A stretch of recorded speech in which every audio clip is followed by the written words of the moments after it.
अस्सलाम वालेकुम, सुबह बखैर। सिटी अटन के साथ मैं हूँ ज़ीना सरफराज। दुआ गो हूँ कि आप बिल्कुल खैरियत से होंगे और आपके आज के दिन का आगाज़ बहुत शानदार, बहुत खूबसूरत और बहुत हसीन हुआ होगा। और इसी दुआ के साथ कि आइंदा आपकी ज़िंदगी में आने वाला हर दिन ढेरों ढेर खुशियाँ और कामयाबियाँ लेकर आए, आमीन। हज़रत अली का कौल है कि ये ज़रूरी नहीं है कि आप अपनी ज़िंदगी में कितना खुश हैं, बल्कि ये ज़्यादा ज़रूरी है कि आपसे दूसरे कितने ज़्यादा खुश हैं।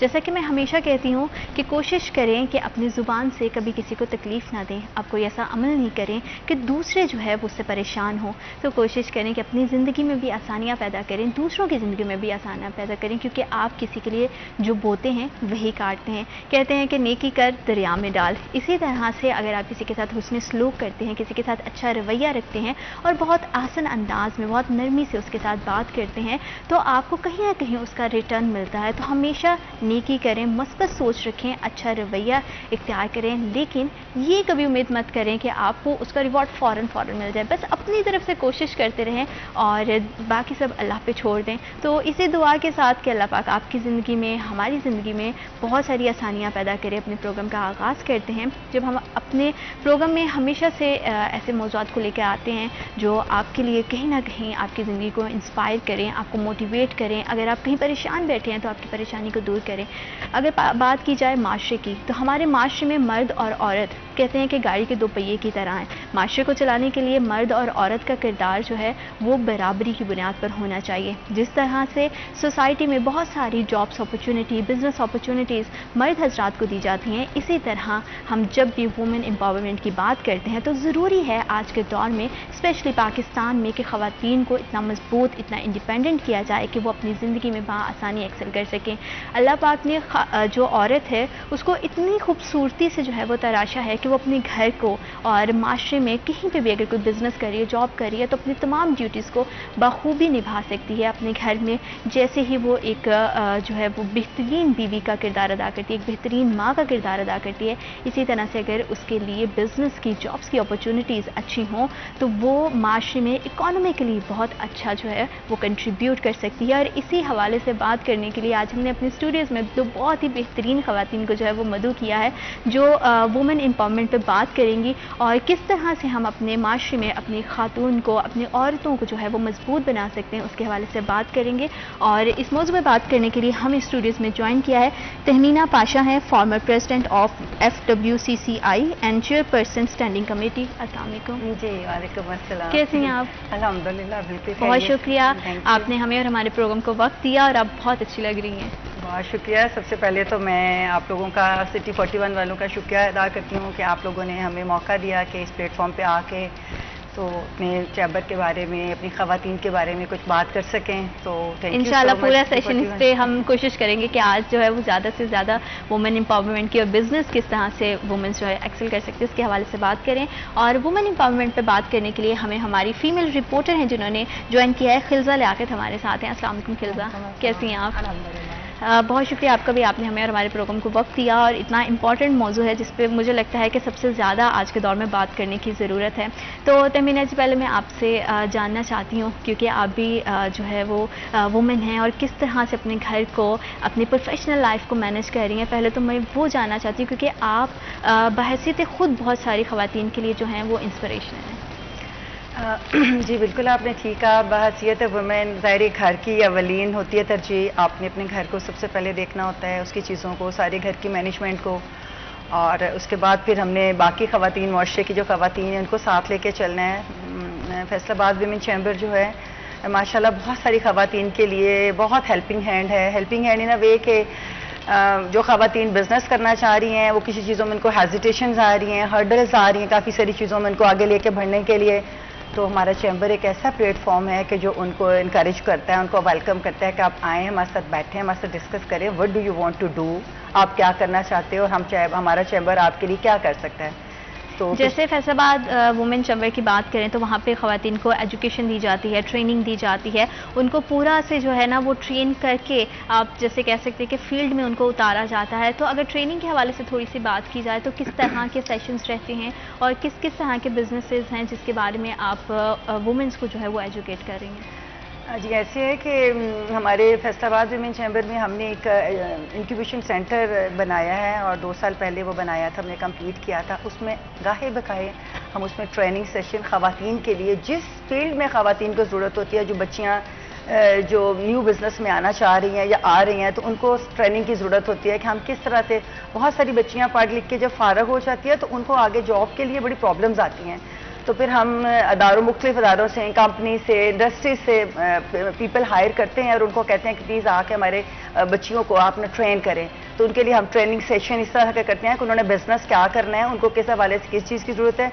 बाकायदा वो एक सेशन बड़ा खूबसूरत किस्म का होता है और उसमें बच्चियों को जो जो हर्डल्स होती हैं, जिनको प्रॉब्लम्स आती हैं, तो फिर वो डिस्कस करती हैं। इनफैक्ट उनके साथ बच्चियों का जो है ना कॉन्फिडेंस लेवल भी बढ़ता है बात करने का, और फिर वो देखती है कि हमें क्या चाहिए, हमने क्या काम करना है। बस बहुत सारी बच्चियां हैं जैसे अपना आजकल तो ऑनलाइन बिजनेस भी बहुत सारी बच्चियां कर रही हैं, लेकिन इवन देन जो अपने घरों में बैठ के काम कर रही हैं, अपना कुछ मेकअप का काम कर रही हैं, कोई अपने सिलाइयों का काम कर रही हैं, बिजनेस कर रही हैं, कोई हाथ से ज्वेलरी बनाने का वो काम कर रही हैं, और बहुत सारे ऐसे काम हैं ख़वातीन के जो वो घर भी बैठ के कर रही हैं। और लेकिन उनको एक प्लेटफॉर्म भी चाहिए होता है कि हम जाएं, घर से निकलें, तो उनके पास जैसे घर में सारी फैसिलिटीज़ नहीं है, तो फैसलाबाद वुमेन चैम्बर उनको ये चीज़ें प्रोवाइड कर रहा है। उनको हमने एक बड़ा अच्छा एटमॉस्फेयर दे रहे हैं, उसमें वो बैठ के उनको ऑफिस, डेस्क, लैपटॉप प्रोवाइड किया हुआ है ताकि वहाँ बैठ के वो सीख सकें कि हमने क्या करना है, क्योंकि उनको डिसाइड करने में भी थोड़ा सा टाइम लगता है कि हमने कौन सा बिजनेस चूज़ करना है। तो आजकल बच्चियाँ माशाल्लाह सारी इंटेलिजेंट हैं, उनको होता है कि हमने इस लाइन में जाना है, तो उनसे उनकी जिस लाइन से ज़रूरत होती है तो हम उनके लिए वो सेशंस का अरेंजमेंट, उनको उस सिलसिले में हेल्प की जा सके। और फिर वो अपना जब कर लेती हैं, स्टार्ट कर लेती हैं आहिस्ता आहिस्ता आहिस्ता से। ज्वेलरी का बिजनेस बहुत सारी बच्चियां कर रही हैं और ये बड़ा इंटरेस्टिंग बिजनेस है। हाँ, अगर बड़ा ज्वेलरी की इंटरेस्टिंग करें तो बिजनेस है। इतना जो है वो हमारे यहाँ पाकिस्तान में इतना वो ट्रेंड भी नहीं है कि आम आपको ज्वेलरी डिजाइनिंग, अगर स्पेशली बात की जाए कस्टमाइज ज्वेलरी की, अगर वो मिलना शुरू कर दे तो खवातीन की तो ईद हो जाए। हमारे बहुत सारे मेंबर्स ऐसे हैं, कुछ हमारे मेंबर्स इसमें हैं जो ज्वेलरी डिज़ाइन करती हैं बाकायदा, फिर वो हमारे ग्रुप्स बने हुए हैं, उस पर अपना डालती हैं और फिर एग्जीबिशंस होती हैं, उसमें अपना वो डिस्प्ले करती हैं, तो हमें पता लगता है कि हमारे FWCCI के मेंबर है, ये उनकी ज्वेलरी है। फूड का हमारे जो मेंबर्स हैं वो काम कर रही हैं, घर में बैठ के फूड करके उन्होंने अपने ग्रुप्स बनाए हुए हैं, उसको फूड डिलीवर करती हैं घरों में या ऑफिस में या जहाँ wherever the people needed, जहाँ जहाँ जिसको जो ज़रूरत होती है। इसके अलावा और क्लोथिंग का बहुत सारी बच्चियों का काम है, वो कपड़े बना रही हैं, डिज़ाइनिंग कर रही हैं। आजकल आपको पता है फैशन का ट्रेंड है, जो नया से नया ट्रेंड आता है तो वो उसमें वो भी कर रही हैं, और हाथ से वो ज्वेलरी बनाती हैं, वो वाला काम भी कर रही हैं। हमारे मेंबर्स बहुत सारे डिफरेंट काम भी कर रहे हैं। ऑफ कैटेगरीज के आप इसमें हमारे यहाँ तक मौजूद है, हमारी मेंबर जो हैं वो कंस्ट्रक्शन का काम भी कर रही हैं। Oh wow. तो वो that is a very different and very new thing है। कुछ अक्सर से हमारी शुरू से मेंबर हैं जो हमारी एक FWCCI की, तो वो कंस्ट्रक्शन का काम करती हैं। It's quite tough job for women. क्योंकि वैसे भी हमेशा से हमने सुना है कि जो है वो मर्द हजरात ही करते हैं। जैसे कल से बात की कि बहुत सारी यहाँ पे स्किल सेट है जिसको हम सीख के एक्सेल कर सकते हैं। अगर वुमेन एम्पावरमेंट की बात की जाए तो आपके लिए वुमेन एम्पावरमेंट क्या है और क्या समझती हैं आपके इस टाइम पे कितनी ज़रूरत है पाकिस्तान में कि ख़वातीन को भी इक्वली जॉब अपॉर्चुनिटीज़ के अलावा बिजनेस, स्पेशली मैं बिजनेस पे फोकस करूँगी कि बिजनेस अपॉर्चुनिटीज़ जो है और ऐसे प्लेटफॉर्म जो है वो मुहैया होने चाहिए। मुझे लगता है ये बहुत ज़्यादा इंपॉर्टेंट चीज़ है, जिसे हम पहले बहुत अच्छी बात की थी मीना बादशाह ने, कि हम लोग बहुत सारी ऐसी फीमेल्स को देखते हैं जो अपनी स्टडीज़ या डिग्री कंप्लीट करने के बाद जॉब ढूंढने जाते हैं। लेकिन मुझे लगता है बजाय इसके कि आप जॉब ढूंढें, ये बहुत अच्छा डिक्लेयर है कि आप एक प्लेटफॉर्म दूसरों को दें और आप खुद काम करें, आप इन्वेस्ट करें। और बहुत सी ऐसी हमारे पास फीमेल्स आती हैं देखने में जो कहती हैं हमारे पास इन्वेस्टमेंट जो है पर्पज़ नहीं है, क्या हम इन्वेस्ट नहीं कर सकते हैं, हम कहाँ से करें, हम बिज़नेस स्टार्ट कैसे करें। लेकिन मैं कहती हूँ इसके लिए भी हमारे गवर्नमेंट ने और विमेन चैम्बर ने भी एक बहुत अच्छा इनिशिएटिव लिया है। इसी हवाले से एक मीटिंग भी हुई थी, लास्ट मैंने अटेंड की थी। तो ख़वातीन जो नहीं स्टार्ट कर सकती हैं या ऐसी हैं मतलब जो इन्वेस्ट नहीं कर सकती थोड़ा बहुत, उनको गवर्नमेंट के बहुत सारे ऐसे बैंक हैं जो उनको लोन प्रोवाइड कर रहे हैं। बहुत सारा ऐसा भी होता है कि ख़वातीन को पता नहीं होता है कि उनके लिए क्या मतलब रास्ते हैं। जैसे आपने भी बात की कि बहुत ज़्यादा लोन भी प्रोवाइड किया जाता है, तो यहाँ पे अवेयरनेस की भी बहुत ज़्यादा ज़रूरत है कि जहाँ पे आप ट्रेनिंग सेशन दे रही हैं, एजुकेट कर रही हैं, वहाँ पे आप अवेयर भी करें कि आपके लिए ये फैसिलिटीज़ हैं। बिल्कुल ऐसे ही अभी इन्होंने बात की थी इंक्यूबेशन सेंटर जो है ना, मैं कहती हूँ बहुत अच्छा इनिशिएटिव है वुमेन चैम्बर का, कि इंक्यूबेशन सेंटर बना दिया गया। बहुत सारी ऐसी फीमेल्स हैं जो आती हैं जिनके पास शायद आइडियाज़ क्लियर नहीं होते हैं, जब वो आके एग्जीक्यूटिव मेंबर से बात करती हैं, प्रेसिडेंट से बात करती हैं, SVP से बात करती हैं, VP से, तो बहुत सारी चीज़ें अपने आइडियाज़ जो है वो डिस्कस करती हैं या कन्फ्यूजन भी होती है। तो आइडिया ये समटाइम्स हमारे जितने एग्जेक्टिव हैं ये इनको आइडियाज़ देती भी हैं, गाइड भी करती हैं बहुत सारे वेज में कि आप इस चीज़ में जो है वो अपना काम कर सकते हैं। आप ज्वेलरी में आपका इंटरेस्ट है, जैसे मैंने बात की, आपका कपड़ों में है, आपका शूज़ में है, मतलब आपका जिस चीज़ मेकअप में है, मतलब हर ख़वातीन जो है वो अपने इंटरेस्ट के अकॉर्डिंगली, और सब अगर आपने बोला ना डिसाइड नहीं कर पाती हैं, तो डिसाइड नहीं कर पाती, नहीं कहती फिर तो चैम्बर से अच्छा कोई प्लेटफॉर्म नहीं है जहाँ आपको आप बहुत सारी चीज़ें ना, मतलब आप सुनने से या आपको कोई लेक्चर मिल रहा हो आप वो नहीं सीखते, लेकिन जब आप प्रैक्टिकली देखते हैं ना कि अच्छा ये अगर फीमेल्स हैं, हमारी सीनियर्स हैं, अगर ये बिजनेस कर रही है तो हम क्यों नहीं कर सकते। Exactly. तो कहीं ना कहीं वो इंस्पायरेशन भी उन्हें डायरेक्टली मिल जाती है, सामने एक एग्जांपल उनकी होती है, और वो उनके लिए भी आसानी होती है। और मुझे लगता है कि वुमेन जो है इन्फ्लुएंसर भी बहुत अच्छी होती हैं। आप जब खुद किसी चीज़ में कॉन्फिडेंट होती हैं तो आप दूसरे को भी इंस्पायर कर सकते हो, दूसरा आपकी बात उतनी ही जो है वो फिर एतमाद के साथ सुनता भी है कि आप किस तरह से एक्सेल कर सकती हैं। जैसे कि अभी फिल्जा ने भी बात की कि बहुत सारे हमारे पास यहाँ पे वैरायटी है, आपने भी बताया। तो जैसे ही मतलब ख़वातीन आप तक आती हैं तो सबसे पहले बहुत मुझे लगता है कि 60-80% ख़वातीन को तो काउंसलिंग की भी ज़रूरत होती होगी ताकि उनको पता चलता हो। और कितना इम्पॉर्टेंट है ख़वातीन के लिए डिफरेंट चीज़ों को ट्राई करना, क्योंकि हम देख के कहते हैं कि अगर खिल्जा मेकअप अच्छा करती हैं तो मैं समझूंगी अच्छा अगर वो कर रही हैं तो मैं माइट भी पॉसिबल कि मेरी कोई और जो है वो स्किल अच्छी हो। तो इसमें कितना हेल्प आउट करता है आपका प्लेटफॉर्म, कितना मतलब कि फ्रूटफुल रहता है ख़वातीन के लिए उनको ये जानने के लिए कि उनकी एक्चुअल स्किल क्या है।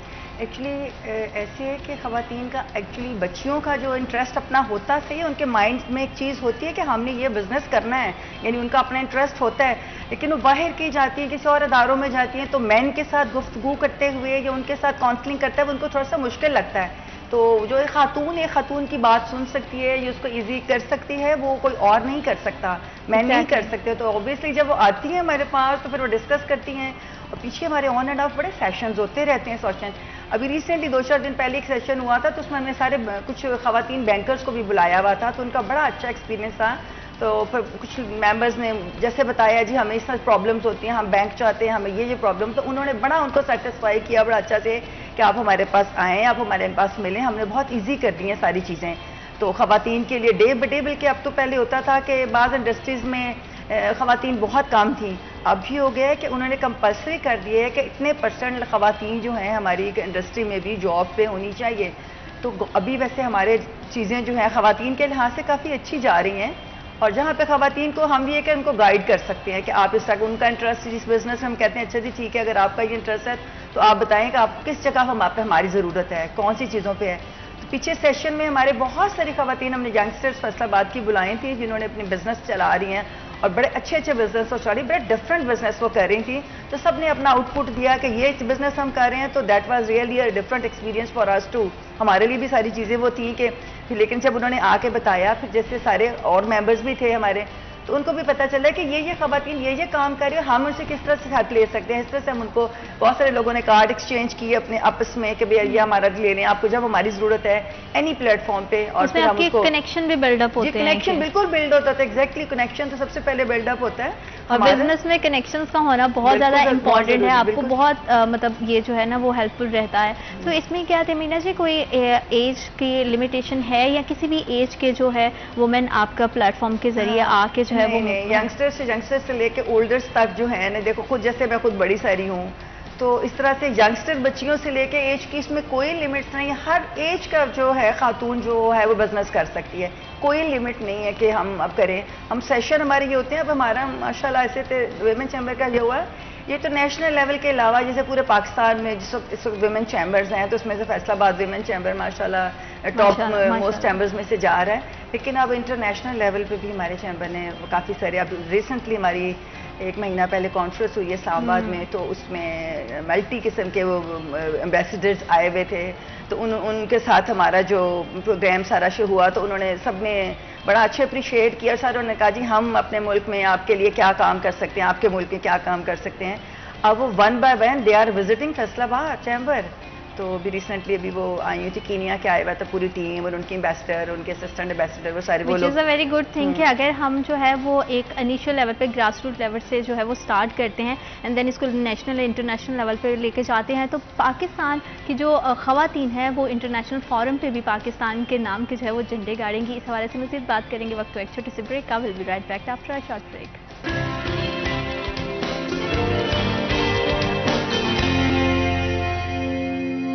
Welcome back after short break. आप देख रहे हैं सिटी एट 10 और हम बात कर रहे हैं ख़वातीन के हवाले से। वुमेन एम्पावरमेंट बहुत ज़्यादा ज़रूरी है। ख़वातीन का माशरे में किरदार मर्दों की तरह होना चाहिए। वैसे भी हम सुनते हैं कि आज का जो दौर जा रहा है, ख़वातीन हर फील्ड ऑफ लाइफ में जो है मर्दों के शाना बशाना काम कर रही हैं। तो बिजनेसेस में क्यों नहीं? अगर बिजनेसेस की अगर बात करें तो मैं खुद पर्सनली ये समझती हूँ कि ख़वातीन अगर बिज़नेस के मैदान में आएँ और आगे आगे उनको ऐसे प्लेटफॉर्म्स, ऐसी अपॉर्चुनिटीज़ मिले, एंटरप्रेन्योरशिप बहुत ज़्यादा हो सकती है। और वुमेन जो है पाकिस्तानी जो ख़वातीन हैं वो ख़ास तौर पर इंटरनेशनल फोरम पे पाकिस्तान को अच्छे तरीके से रिप्रेजेंट कर सकती हैं। और इस हवाले से Faisalabad women chamber of commerce बहुत अहम किरदार अदा कर रहा है, जो ट्रेनिंग सेशन दे रहा है, जो एजुकेशन दे रहा है, जो आपको आपकी काउंसलिंग करता है कि आप किस तरह से अपॉर्चुनिटीज़ से फ़ायदा उठा सकते हैं और कौन से प्लेटफॉर्म्स है जिस पे आप सर्व कर सकती हैं। आप अपने घर बैठे भी कमा सकती हैं और अगर आप चाहें तो अपना अलग से सेटअप स्टार्ट करके बहुत छोटे से इन्वेस्टमेंट के साथ अगर आप काम शुरू करेंगी अपनी मेहनत से, लगन से, उसको बहुत बड़ा बना सकती हैं, क्योंकि मेहनत कभी भी ज़ाया नहीं जाती। तमीना जी, हम बात कर रहे थे, आपने जैसे बताया कि कंस्ट्रक्शन के बिज़नेस से जो आपके एक मेंबर है वो मुंसलिक हैं, तो मेरे लिए बड़ी इंटरेस्टिंग है। तो ये इसके हवाले से थोड़ा सा बताएं कि ये किस तरह से हुआ और किस तरह से उनके लिए कितना मुश्किल और कितना आसान रहा ये सफ़र। जी, हमारी मेंबर जो कंस्ट्रक्शन का काम कर रही हैं, उन्होंने बड़े छोटे से लेवल पे एक काम शुरू किया था और फिर अपनी स्टोरी वो जैसे उन्होंने हमारे से ऑन एंड ऑफ शेयर करती हैं। तो रिसेंटली उन्होंने बताया कि थोड़ी छोटी सी लैंड लेके उन्होंने सबसे पहले लैंड परचेज करती हैं, उसके बाद फिर कंस्ट्रक्शन, बिल्डिंग, ईट, cement, everything she is buying herself. She goes to the fields, वो फील्ड्स में जाती हैं और ऐसे नहीं है कि घर बैठ के वो काम कर रही है, नो, वो खुद पर्सनली जाती हैं हर चीज़ के लिए और घर को कंस्ट्रक्शन के लिए जितने मटेरियल, जितनी चीज़ों की ज़रूरत है, शी डज हर सेल्फ। तो we are proud of her कि it's a different kind of business. और ये और मैंने सुना भी पाकिस्तान में पहली बार है कि कोई खातून है जो कंस्ट्रक्शन के इस तरह से बिजनेस से जो है वो बचता है। खिलजा, अगर बात करें तो क्योंकि हम खुद भी खवातीन हैं, हम अपनी अपनी फील्ड में एक्सेल कर रही हैं, तो आपका जाहिर बात है फील्ड में जाना होता है, बहुत सारी खवातीन से मिलना होती है। तो कितनी खवातीन हैं जिनके साथ, मतलब बिजनेस वुमेन हैं, जिनके साथ आपका इंट्रैक्शन रहता है और वो कितना अच्छे से जो है वो इस चीज़ों को जो है वो एक्सेल कर पा रही हैं, उनका क्या एक्सपीरियंस रहता है, किस तरह से आपने खुद भी ऑब्जर्व की होंगी चीज़ें। तो इस हवाले से कौन सी ऐसी चीज़ें हैं जो आपको बहुत इंस्पायर करती हैं एज वुमेन और दूसरे देखने वाले ख़वातीन को भी कर सकती हैं? बहुत सी ऐसी चीज़ें हैं। अब जैसे इन्होंने बात की थी, कीनिया से एम्बेसडर आई थी, बहुत सारी हम लोगों ने चीज़ें जो मतलब जगह विजिट की, बहुत इंडस्ट्रीज विजिट की वुमेन चैम्बर ने। तो हम लोग गए MTM में और MTM में मैंने देखा वहाँ की जो डायरेक्टर थी वो बहुत यंग थी, लाइक 23 और 24, और वो एक बिज़नेस लीड कर रही थी, किस तरह से वो इंस्ट्रक्ट कर रही थी सारे मेल्स को।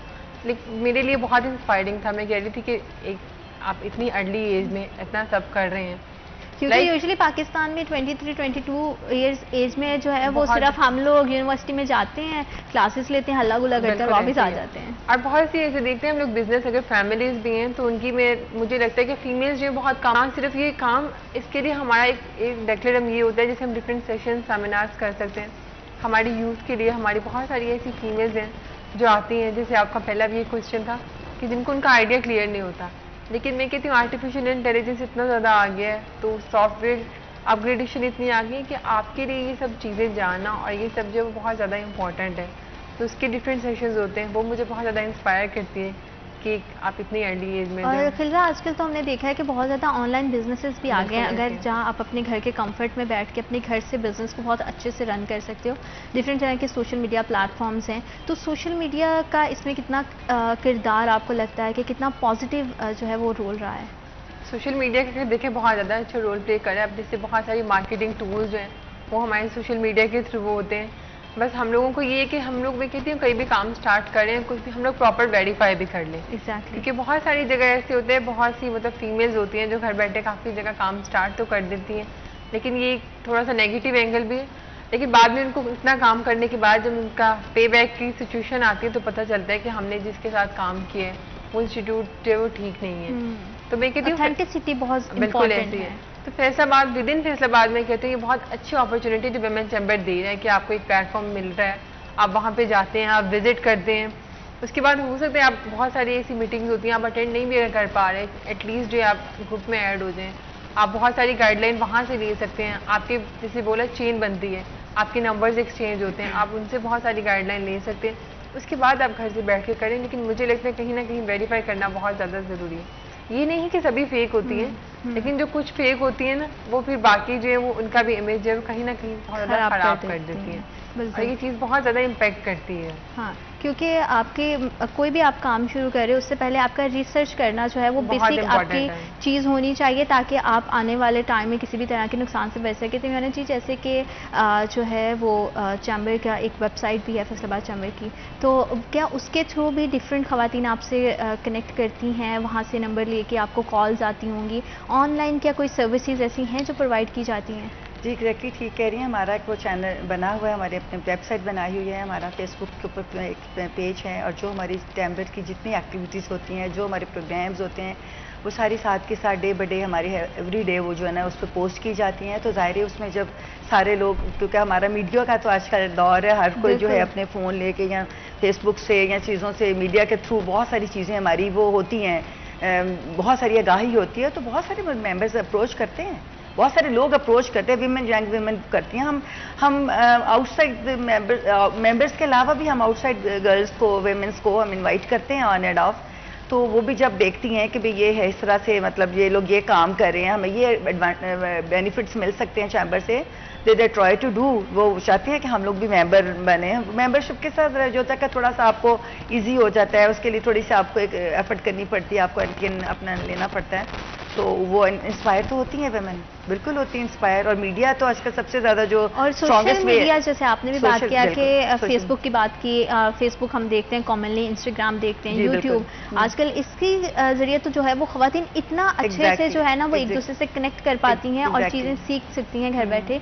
जैसे कि अभी आपने भी बात की कि अगर वॉलंटियर बात करें, कोई मेंबर आपके इस मिशन का हिस्सा बनना चाहता है, तो उसका क्या लाहे अमल रहता है? अगर कोई ख़वातीन है वो आके सिखाना चाहती हैं एज ट्रेनर, तो उसकी कितनी पॉसिबिलिटी है और क्या उसका सारा तरीका है? उसके लिए भी है वॉलंटियर, अगर को आना चाहते हैं, देना चाहते हैं, हमारे हैं वॉलंटियर भी जो अपना कॉस्ट फ्री जो अपनी जो सर्विसेज वो देना चाहते हैं। हमारी मेंबर हैं, वो कॉलेज चला रही हैं, इसका ये जो इथम कॉलेज है, वो अपने ट्रेनिंग उनकी फूड की और उसकी हॉस्टेस की जो कर रही हैं सारी, और फिर अपने बच्चों को वो पढ़ा के तो बाहर भी उनका वो करती हैं।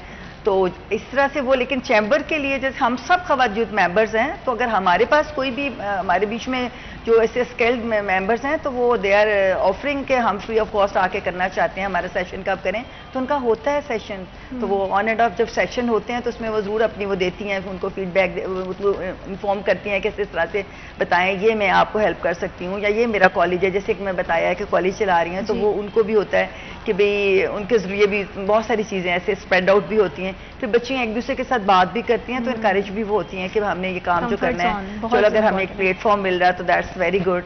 तो हम उनकी इस तरह से सेशन भी करवा रहे होते हैं कि ताकि उनको कुछ से मतलब अगर आपने स्किल सीखनी है तो भी आप इस प्लेटफॉर्म का इस्तेमाल कर सकते हैं, और अगर आप अपनी सर्विसेज देना चाहते हैं तो भी, which is a very good thing. और जैसे कि तमीना जी ने भी बात की खलसा के स्किल्स बहुत ज़्यादा इंपॉर्टेंट, जैसे कि हम देखते हैं कि आजकल एजुकेशन थोड़ी सी लोगों के लिए मुफ्त जो है वो थोड़ी मुश्किल होती जा रही है, फीसेस पे करना। जैसे अगर हम मिडिल क्लास फैमिली की बात करें या उससे भी निचले तबके की, तो स्किल कितनी ज़्यादा इंपॉर्टेंट है। आप जो है वो आप अपनी लाइफ को सेट कर सकते हो। अगर आप बहुत पढ़े लिखे भी नहीं हो तो आपके अंदर स्किल का होना बहुत इंपॉर्टेंट है। तो आप क्या समझती हैं कि स्किल कितनी इंपॉर्टेंट है? मुझे लगता है स्किल जो है वो सबसे ज़्यादा इंपॉर्टेंट है। जैसे आपने पहले भी बात की, हर इंसान जो इसमें डिफरेंट स्किल होगी, और हर इंसान के लिए ये आइडेंटिफाई करना बहुत ज़रूरी है कि मेरी जो कौन सी ऐसी स्किल है जिसको मैं अपना स्ट्रॉन्ग पॉइंट बना सकता हूँ। तो उससे चाहिए अपना स्ट्रॉन्ग पॉइंट जो है वो खुद आइडेंटिफाई करे और उसके अकॉर्डिंगली ढूंढे। और बहुत से आपने बोला, बहुत अच्छी बात की कि बहुत सी एजुकेशन बहुत एक्सपेंसिव हो गई है।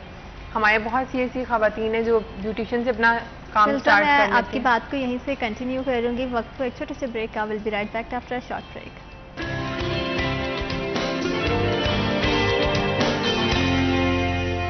Welcome back after short break. आप देख रहे हैं सिटी एट 10। ख़वातीन के हवाले से बात करें तो ख़वातीन का आज के दौर में बढ़ चढ़कर हिस्सा लेना किसी भी फील्ड में बहुत ज़्यादा इंपॉर्टेंट है। और अगर बात करें स्पेशली बिजनेस की, स्किल की बात करें तो स्किल अडॉप्ट करना बहुत ज़्यादा ज़रूरी है, क्योंकि हम समझते हैं कि पाकिस्तान में जो है जितनी ज़्यादा वुमेन एम्पावरमेंट होगी, जितनी ज़्यादा जॉब अपॉर्चुनिटीज़, जितनी ज़्यादा बिजनेस अपॉर्चुनिटीज़ होंगी, उतना ही हम जो है मुल्क की इकॉनमी को बेहतर कर सकते हैं। और वक्त की अब अशद ज़रूरत है कि ख़वातीन को जो है वो ऐसे प्लेटफॉर्म्स, ऐसी अपॉर्चुनिटीज़ दी जाएँ और उनके अंदर इस तरह की स्किल्स को डेवलप किया जाए ताकि वो अपने घर पे, अपने घर के कंफर्ट जोन में या घर से बाहर निकल के जो है वो अपने माशरे के लिए जो है वो सर्व कर सकें और स्पेशली ख़ुद को इंडिपेंडेंट कर सकें। वक्त और हालात का पता नहीं होता, ज़िंदगी बहुत अनप्रिडिक्टेबल है, उतार चढ़ाव आते रहते हैं, तो आपके हाथ में किसी ना किसी हुनर का होना बहुत ज़्यादा ज़रूरी है ताकि हालात कैसे भी हों, साजगार हों या मुश्किल हों, आपके लिए जो है उसे टैकल करना बहुत आसान हो जाए। खिलसाम बात कर रहे थे स्किल के हवाले से, तो ख़वातीन के लिए कितना इंपॉर्टेंट है स्किल्स को सीखना और उसे अडॉप्ट करना? मुझे लगता है बहुत ज़्यादा इंपॉर्टेंट है। बहुत से आपने बोला एजुकेशन की, अगर हम बात करें, एजुकेशन जो है बहुत ज़्यादा हमारी जो एक्सपेंसिव होती जा रही है, अफोर्ड करना बहुत मुश्किल है। तो मैं कहती हूँ अगर आपको छोटी सी भी स्किल आती है, आपको सैलून का काम आता है, आप कपड़े स्टिच कर सकते हैं, क्योंकि हम अगर आप इनिशियल लेवल से स्टार्ट करते हैं, बुटीक्स भी बहुत सारी ऐसी वेमेन स्टार्ट कर रही हैं, आप बुटीक तक जा सकते हैं, आप अपना सैलून खोल सकते हैं और बहुत सारी ऐसी और सर्विसेज हैं जो आप प्रोवाइड कर सकते हैं। अब तो मैं कहती हूँ हर चीज़ में इतनी कैटेगरीज आ गई हैं और सैलून की भी अगर बात की जाए, आप एक एक चीज़ को ज़्यादा स्पेसिफाई कर सकते हैं। आप हेयर स्टाइलिंग में कर लें, आप मेकअप में कर लें, अगर आपको लगता है आपकी एक चीज़ पे ग्रिप है तो आप उसी चीज़ को लेके चलें। अभी विमेन चैम्बर की भी एक एग्जीक्यूटिव मेंबर है, तो जो उनका अपना सैलून है वो काम कर रही है, उन्होंने भी जाहिर सी बात है कहीं ना कहीं से स्टेप लिया है। तो स्टार्टिंग में तो हर बंदे के पास इतनी इन्वेस्टमेंट नहीं होती, तो स्टार्टिंग में मैं कहती हूँ अगर आपके पास जो स्किल है और ईजी है वो आप अडॉप्ट करें और उसको स्टार्ट करें, क्योंकि अब हमारी गवर्नमेंट बहुत अच्छा इनिशिएटिव ले रही है, हमारे बैंक जो है वो लोन प्रोवाइड कर रहे हैं। वो कहते हैं हम अपना आइडिया लेके हम आपको लोन दे रहे हैं। इसके अलावा एक विमेन चैम्बर में भी जो है एक ऐसा ऑफिस है जो प्रॉपर जो है वो बताता है कि अगर आपने काम अगर अपना स्टार्ट करना है इनिशियल लेवल से, तो आप किस तरह से वहाँ पे जाके रजिस्टर करा सकते हैं, आगे क्या क्या स्टेप्स होंगे, टैक्स अगर है वो होगा या नहीं होगा स्टार्टिंग में, आप अपना लोगो कैसे डिज़ाइन कर सकते हैं, तो वो each and everything her step पे आपको गाइड कर रहे हैं।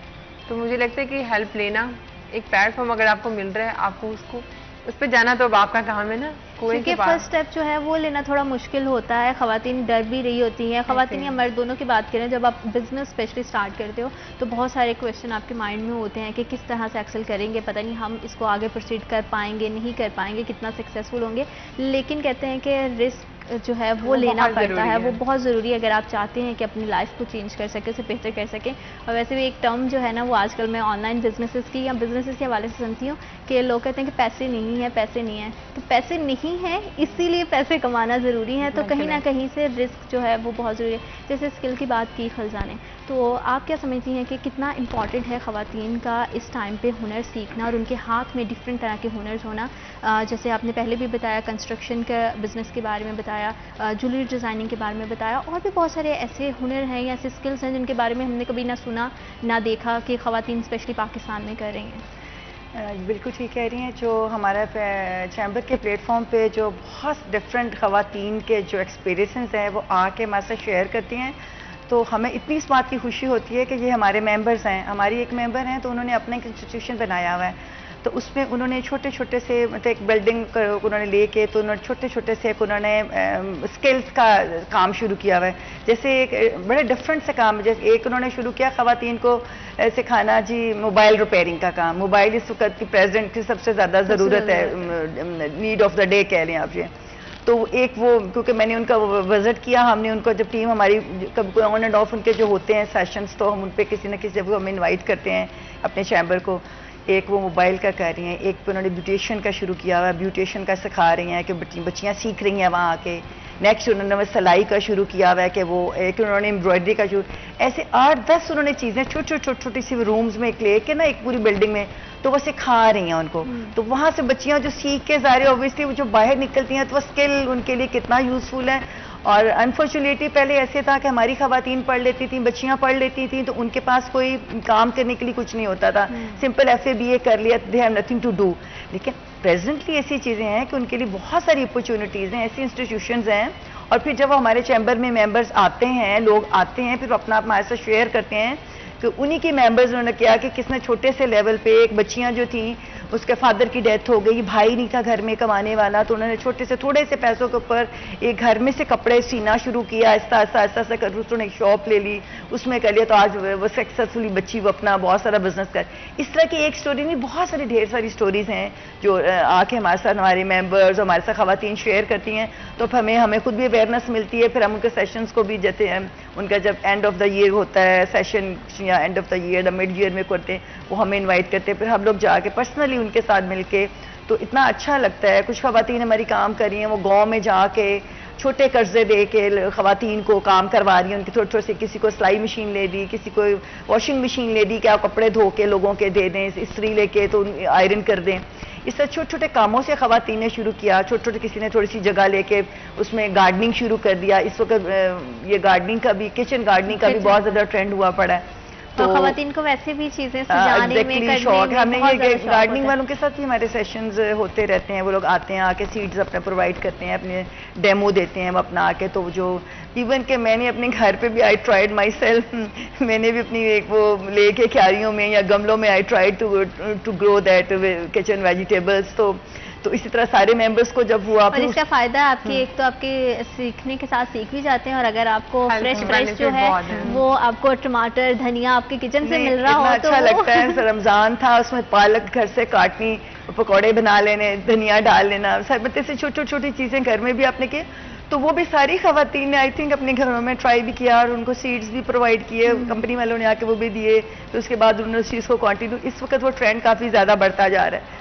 जैसा हर लेवल पे कोई ना कुछ हर लेवल पे अब खवातीन जो है निकल के काम कर रही हैं, घरों में भी काम कर रही हैं। भी हुआ है विमेन चैम्बर में ना, अच्छा, किचन गार्डनिंग से रिलेटेड, और फैसलाबाद में भी एक सेशन हुआ था कि किचन गार्डनिंग जो है वो कितनी इंपॉर्टेंट है, क्योंकि हम बहुत सारी चीजें बाहर से वैसे भी हम लोग इस चीज पे भी जोर देते हैं कि गार्डनिंग तो वैसे भी करनी चाहिए, इन्वायरमेंट के लिए भी बहुत अच्छी है, और घर में अगर आपके प्लांट होते हैं तो बहुत ज्यादा आप डिप्रेशन से, एंग्जाइटी से, इन चीजों से भी बचते हैं, आपकी हेल्थ भी बहुत अच्छी, आपकी हेल्थ बहुत अच्छी होती है। वो ये कि आप फ्री टाइम में अपने घर में गार्डनिंग कर सकते हो, और इससे रिलेटेड जो है वो आप बहुत ज़्यादा इन्फॉर्मेशन आपको इंटरनेट से भी मिल जाती है, जिस तरह आपने बताया कि ट्रेनिंग सेशंस भी हैं। तो ये अगर इस तरह की एक्टिविटी करते हैं, एक तो हम फिजिकली एक्टिव रहते हैं, हेल्थ भी अच्छी रहती है, और टाइम बड़ा अच्छा गुजर जाता है। मॉर्निंग में उठती हूँ, अपने लॉन में थोड़ा सा वॉक कर रही होती हूँ, तो मैं सारे प्लांट्स के पास जाके सबको एक वन बाय वन उनको मैं देखती हूँ, कुछ पड़ पे भी उनके फूंकती हूँ, और फिर मुझे, मैं इतना इंजॉय करती हूँ उन प्लांट्स को देख के।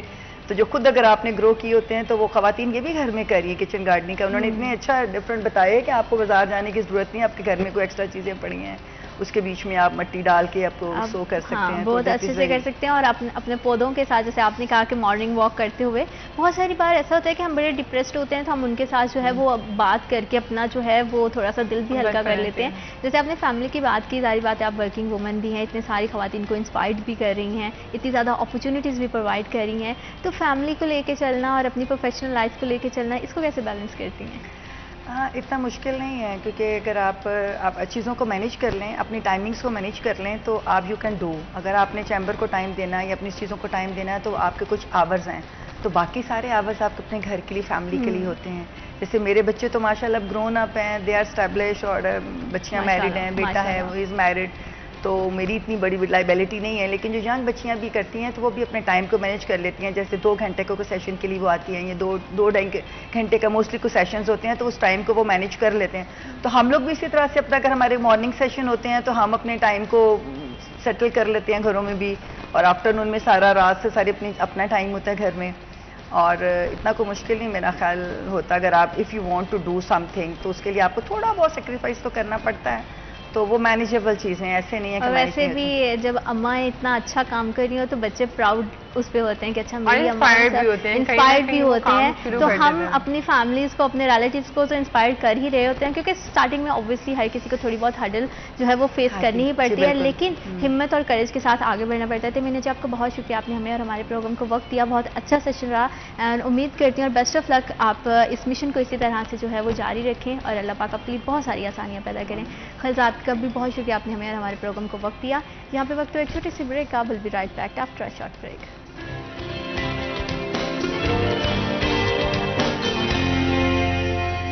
Welcome back after a short break. आप देख रहे हैं सिटी एट 10 और सेहत के हवाले से बात करें तो सेहत को हमेशा कहा जाता है कि सेहत हज़ार नेमत है, तंदुरुस्ती वाली ज़िंदगी किसी भी नेमत से कम नहीं है। इसलिए हमारी हमेशा से कोशिश होती है कि हम ऐसे मौज़ूआत को लेकर आएँ जो आपकी ज़िंदगी में लाइफ चेंजिंग मोमेंट साबित हो सकें। और सेहत के हवाले से बात करें तो बहुत सारी डिसीज़ आज के दौर में देखने को मिलती है, लेकिन अगर एक मारूफ सी बीमारी की बात करें तो थैलेसीमिया ऐसी बीमारी है जिससे बहुत सारे लोग जूझ रहे हैं। और पाकिस्तान में जो है इसकी बहुत ज़्यादा मेडिकल टर्म्स के हवाले से देखा जाए तो बहुत सारी फैसिलिटीज़ मौजूद भी हैं, लेकिन बहुत ज़रूरत है कि जो है मेडिकली मैनेजमेंट को बेहतर किया जा सके ताकि थैलेसीमिया के पेशेंट्स को एक भरपूर ज़िंदगी दी जा सके। थैलेसीमिया का पेशेंट जो है वो अपनी ज़िंदगी को भी बिल्कुल नॉर्मल लोगों की तरह जी सकता है, लेकिन उसमें बहुत सारे जो है वो मराहिल रहते हैं कि आप किस तरह से अच्छी डाइट ले सकते हैं, आपकी मेडिकेशन कितनी अच्छी हो रही है और आप किस तरह से जो है अपनी सेहत का ख्याल रखते हैं। थोड़ा सा आपको अपनी हेल्थ को लेके मज़ीद कॉन्शियस होना पड़ता है, क्योंकि फैमिली के लिए बहुत ज़्यादा तकलीफ दे बात होती है अगर आपका कोई भी बच्चा जो है वो थैलेसीमिया की बीमारी से जूझ रहा है, क्योंकि ये मारूसी बीमारी है। क्या ये क्योरेबल है या नहीं, और इसमें किस तरह से हम अपनी सेहत को अच्छा रख सकते हैं, कौन सी ऐसे लाहे अमल हैं जिसको इख्तियार करके हम अपनी लाइफ स्टाइल को बेहतर कर सकते हैं, अपनी ज़िंदगी को नॉर्मल कर सकते हैं, अपनी फील्ड ऑफ लाइफ में, डिफरेंट फील्ड ऑफ लाइफ में जो है वो एक्सेल कर सकते हैं। तो उसी के हवाले से बात करेंगे। और जहाँ पे बात आती है बीमारी की तो अल्लाह पाक जो है वो बहुत ज़्यादा वसीले भी पैदा करता है। तो उन्हीं चंद वसाइल में से जो है हमारे पास दो ऐसी शख्सियत मौजूद हैं जो थैलेसीमिया पेशेंट्स के लिए बहुत काम कर रही हैं और इनकी जो फाउंडेशन है वो पिछले 25 साल से सर्व कर रही है। तो मैं विदाउट वेस्टिंग टाइम अपने फर्स्ट गेस्ट से आपको इंट्रोड्यूस करवाना चाहती हूँ। हमारे साथ मौजूद हैं डॉक्टर मुबशर रज़ाक खान, हेमाटोलॉजिस्ट हैं, एसोसिएट प्रोड्यूसर हैं। अस्सलाम वालेकुम सर, कैसे हैं आप? जी मैं अल्लाह शुक्र ठीक ठाक। सर बहुत शुक्रिया आपका हमें और हमारे प्रोग्राम को वक्त देने के लिए। और आज जिस मौजू पे हम बात करने जा रहे हैं वो बहुत ज़्यादा इंपॉर्टेंट है, तो मैं चाहूँगी कि इसमें ज़्यादा से ज़्यादा जितनी लोगों को है वो उसकी अवेयरनेस दी जाए। तो बहुत शुक्रिया आपकी तशरीफ़ आवरी का। साथ ही साथ हमारे साथ जो हमारे दूसरे जो है वो गेस्ट मौजूद हैं, काशिफ परवेज़ बानी मेंबर सुंदस फाउंडेशन है और इनकी जो फाउंडेशन है पिछले 25 साल से सर्व कर रही है। और कितना मुश्किल और कितना आसान रहता है इनके लिए इस सफ़र को लेके चलना। इनसे बात करते हैं और जानते हैं। अस्सलाम वालेकुम सर, कैसे हैं आप? अस्सलाम, अल्लाह का शुक्र जी, अल्लाह की बड़ी thank you so much sir, आपका भी हमें और हमारे प्रोग्राम को वक्त देने के लिए। आपका भी बहुत और जो आज जो मौजू है वो बहुत ज़्यादा अहम है। मैं समझती हूँ कि कोई भी जब हम टॉपिक लेते हैं तो उस पर अवेयरनेस बहुत ज़्यादा ज़रूरी है कि उस पर लोगों को अवेयरनेस हो। तो थैलेसीमिया एक ऐसी बीमारी है जिसे हम देखते हैं, मैं खुद भी पर्सनली भी अपने इर्द गिर्द अपने सर्कल में देखती हूँ कि बहुत सारे ऐसे पेशेंट्स हैं जो लास्ट पे जाके ज़िंदगी की बाजी हार जाते हैं और जो है वो बहुत तकलीफ देख मरहला रहता है। तो उसमें आपकी फाउंडेशन सुंदस फाउंडेशन बहुत अहम किरदार अदा कर रही है। थोड़ा सा पहले अपने इदारे के बारे में बताइए कि कब से ये मरहला स्टार्ट है और कितना आसान और मुश्किल रहा ये सफ़र? बहुत शुक्रिया जी आपका। अदारे के बारे में अगर मैं बताऊं, जैसे आपने बताया कि सेहत जितनी ज़रूरी है उतना ही उसको मैनेज करना, और दूसरी आपने तकलीफ़ की बात की। तकलीफ़ इंसान अपनी तो मैं समझता हूं कि फिर भी जो बड़े हैं पेरेंट्स हैं वो तो बर्दाश्त कर लेते हैं, लेकिन बच्चों की तकलीफ़ किसी से भी देखी नहीं जाती। तो थैलेसीमिया ऐसी बीमारी है जो बचपन से ही, ये मारूसी बीमारी है, माँ बाप से बच्चों में मुंतकिल होती है। बचपन से लेके जब तक बच्चा ज़िंदा है इस बीमारी के साथ ही उसने सर्वाइव करना है, इसको लेके साथ चलना। तो सुंदस फाउंडेशन मैं समझता हूँ कि अल्लाह ताला जब किसी को बीमारियां देता है तो उसके लिए असबाब भी पैदा करता है। तो सुंदस फाउंडेशन इन बच्चों की ट्रीटमेंट की, इनकी तकलीफ़ को कम करने की ज़िम्मेदारी जो है अल्लाह ताला की रहमत के साथ, उसकी शुक्रगुजारी के साथ पिछले 25 साल से इन बच्चों की ज़िम्मेदारी उठाई हुई है और बेहतरीन सर्विसेज की तरफ हमारा सफ़र जो है वो गामज़न है। सुंदस फाउंडेशन लाहौर हमारा हेड ऑफिस है, फैसलाबाद में, सियालकोट में, इस्लामाबाद में, गुजरांवाला में, गुजरात में हमारे सेंटर्स हैं और दूसरे और सिटीज़ में भी, सरगोदा और कराची में हम इंशाल्लाह अनकरीब स्टार्ट करने जा रहे हैं। हमारी कोशिश है कि थैलेसीमिया फ्री पाकिस्तान हो, लेकिन इसके लिए मैं समझता हूँ कि सिर्फ सुंदस फाउंडेशन की एफर्ट जो है वो बहुत ज़्यादा नहीं है। इसको ख़त्म करने के लिए, इसको तकलीफ़ को कम करने के लिए हमें होल माशरा जो है उस जिम्मेदारी लेनी पड़ती है। फिर ही जाके इस तरह की बड़ी बीमारियों पर काबू पाया जा सकता है। और जितनी ये तकलीफ़ दे है, मैं समझता हूँ इसका हल भी उतना ही आसान है अगर हम इसको समझ लें, अवेयरनेस फैला दी जाए। जैसे आज भी अवेयरनेस का ही है। सुंदर्स फाउंडेशन तो पिछले 25 साल से कॉलेजेस में, यूनिवर्सिटियों में जाके अवेयरनेस लेक्चर्स भी करती है। वहाँ पे जाके जो यंग जनरेशन है उनको बताया जाता है कि ये बीमारी जो है ये कितनी तकलीफ़देह है और इसको रोकना कितना आसान है। असल में ये दो कैरियर्स जो हैं वो जब आपस में शादी करते हैं, देन आप आने वाले बच्चे जो हैं, आने वाली नस्ल जो है वो थैलेसीमिया की पैदा करते हैं। अगर इस कैरियर्स को की शादी को रोक लिया जाए तो मैं समझता हूँ कि हम आने वाली नस्ल को थैलेसीमिया से पाक माशरे के साथ रखा जा सकता है। लेकिन अगर इस पे हम काबू नहीं पाएंगे तो जितनी तेज़ी से ये फैल रही है, मैंने आपसे जैसे कि ऑफ द रिकॉर्ड भी बात हो रही थी कि हमारे माशरे के 5 to 7% हमारी टोटल आबादी के 5 to 7% जो हैं वो कैरियर्स हैं। पहले हम समझते थे कि ये कज़न मैरिज मेन वजूहात में से है, लेकिन अब उससे बहुत आगे चली गई हुई है। तो जितनी बात आगे चली गई है, मैं समझता हूँ अवेयरनेस की भी उतनी ही ज़्यादा ज़रूरत है। लोगों को अवेयर करना बहुत ज़्यादा ज़रूरी है। ये मतलब इसमें ये कॉन्सेप्ट बिल्कुल गलत अगर कहें तो मिथ है कि कज़न मैरिजेस से इस तरह की बीमारी जो है वो पैदा होती है। जी, असल में कज़न मैरिज का हमारे यहाँ रवाज है।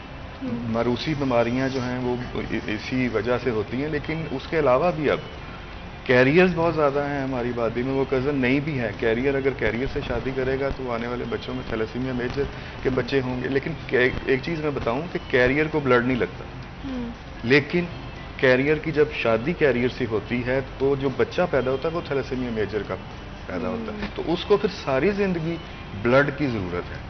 तो ब्लड आपको पता है कोई ऐसी चीज़ नहीं है जो मार्केट से परचेज़ की जाए और स्टोर कर लें और उसकी ज़रूरत पूरी करते रहें। बिल्कुल सही, बिल्कुल इसके लिए बहुत मुश्किल है। ब्लड आपको पता है कि फैमिली में अगर किसी फैमिली में थैलेसीमिया का बच्चा है, हमारे यहाँ तो रजिस्टर्ड पेशेंट में 2-2, 3-3 बच्चे भी हैं एक फैमिली में। तो कैन यू इमेजिन कि उसको मैनेज करना कितना मुश्किल है, कितना ज़्यादा मुश्किल है। और अगर थोड़ा सा डॉक्टर साहब इसके एक्टिव केसेस पे भी आया जाए तो मैं आपसे जानना चाहती हूँ कि अभी जो करंटली अगर बात करें इसकी केसेस की, तो पाकिस्तान में स्पेशली पंजाब में इसके कितने केसेस हैं? और जैसे कि हम फाउंडेशन की भी बात कर रहे हैं तो सुंदर्स फाउंडेशन में इस टाइम जो अंडर ट्रीटमेंट पेशेंट्स हैं थैलेसीमिया के वो कितने हैं? एक्चुअली पाकिस्तान में चूँकि रिसर्च और डेटा कलेक्शन उस लेवल की नहीं होती कि हम एग्जैक्टली कुछ चीज़ बात कर सकें, लेकिन अगर स्टैटिस्टिकली बात करें जो कि डिफरेंट स्टडीज़ में चीज़ सामने आती है तो 7-8 लाख के करीब पेशेंट्स इसके मौजूद हैं। और कोई सुंदर्स फाउंडेशन के साथ भी कोई 1-1.5 लाख पेशेंट पूरे, अगर हम पूरे सुंदर्स का नेटवर्क अगर उसका देखें तो उसके साथ रजिस्टर्ड हैं जी। तो 8-10 हज़ार पेशेंट इधर हमारे फैसलाबाद के सेंटर के अंदर भी रजिस्टर्ड हैं। उनको वक्तन फ़वक्तन वो आते रहते हैं, उनको जो भी उनकी मेडिकल मैनेजमेंट है वो चलती रहती है। तो जैसे कि अभी काशिफ साहब बात कर रहे थे कि ये अब सिर्फ कज़न मैरिज तक बात नहीं रह गई हुई कि आप कज़न मैरिज को अवॉइड कर लेंगे तो थैलेसीमिया से बच जाएंगे। ये अब उससे आगे चलेगी ये बात। जब जिस मुल्क में 7% यानी कि 2.25 करोड़ कैरियर्स मौजूद हों स्टैटिस्टिकली स्पीकिंग, तो उसमें तो आप भी कैरियर हो सकते हैं, मैं भी कैरियर हो सकता हूँ, ठीक है। हमारी फैमिली का कोई लड़का कैसे पता चलेगा कि मतलब आप जो है वो कैरियर हैं? और इसको ताकि जारी बात है इस सिलसिले को कहीं ना कहीं तो रोकना पड़ेगा ना। अच्छा, मैं हमेशा एक बात करता होता हूँ, ये शायद बात थोड़ी सी एग्जैजरेटेड लगे, हमारे जैसे मुल्कों में जिनमें, और इसमें इंडिया भी शामिल है, 7% में अगर आप करें तो इंडिया भी शामिल है, उसमें भी इतना ही प्रेवलेंस है। तो हमारे जैसे मुल्कों में जिस तरह आपको अपना नाम जानना ज़रूरी है, जिस तरह आपको अपना ब्लड ग्रुप जानना ज़रूरी है, इसी तरह आपको अपनी हीमोग्लोबिन की टाइप जानना भी ज़रूरी है इस चीज़ को प्रिवेंट करने के लिए। तो बात इससे बहुत आगे जा चुकी है कि 2.25 करोड़ में कौन कौन होगा, पता नहीं कितने लोग होंगे इसके अंदर। रैंडमली हमारे बचपन के दोस्त थे, हमारे साथ खेलते थे, एक दिन वो उन्होंने हमें आगे अपना एक टेस्ट दिखाया, मैंने कहा यार तुम तो कैरियर हो। उसने कहा यार मैं तो अब 50 साल का हो गया हूँ। मैं कहा नहीं तुम टेस्ट करवाओ, टेस्ट करवाया तो कैरियर निकला। तो वो उसमें यह कि हम जो कि हेमाटोलॉजिस्ट हैं, हमारा चीज़ों को देखने का, रिपोर्ट्स को देखने का, मुझे भी 22 साल हो गए इसी काम के अंदर। और मैं अक्सर एक बात करता होता हूँ कि मैंने अल्लाह मियाँ के पास थैलेसीमिया लेके जाना है कि मैंने इस पे काम किया है, अगर इस पे कोई मेरी बख्शिश हो सकती है तो कर दी जाए। तो मैंने ओढ़ना बिछोना जो अपना वो थैलेसीमिया को बना रखा है, और भी लोग होंगे ज़ाहिर है इस मुल्क के अंदर, तो वो हम उसको पहचान लेते हैं। एक सिंपल सा टेस्ट होता है CBC, ब्लड टेस्ट होता है, तो उसमें कुछ इंडिसेस ऐसे होते हैं जिससे हमें थोड़ा सा शक हो जाता है। 100% नहीं है वो, लेकिन हमें शक हो जाता है कि ये पेशेंट जो है ना ये हो सकता है इसका। हम उसको फिर एक मज़ीद एक टेस्ट होता है, उसको इलेक्ट्रोफोरेसिस कहते हैं, वो करवाते हैं। हीमोग्लोबिन का इलेक्ट्रोफोरेसिस होता है, तो उससे वो चीज़ निकल के सामने आ जाती है। तो जैसे कि कज़न मैरिजेस की बात की, तो अब जैसे कि आप कह रहे हैं कि कैरियर तो कोई भी हो सकता है, ज़रूरी नहीं वो आपस में 2 कज़न्स ही हों।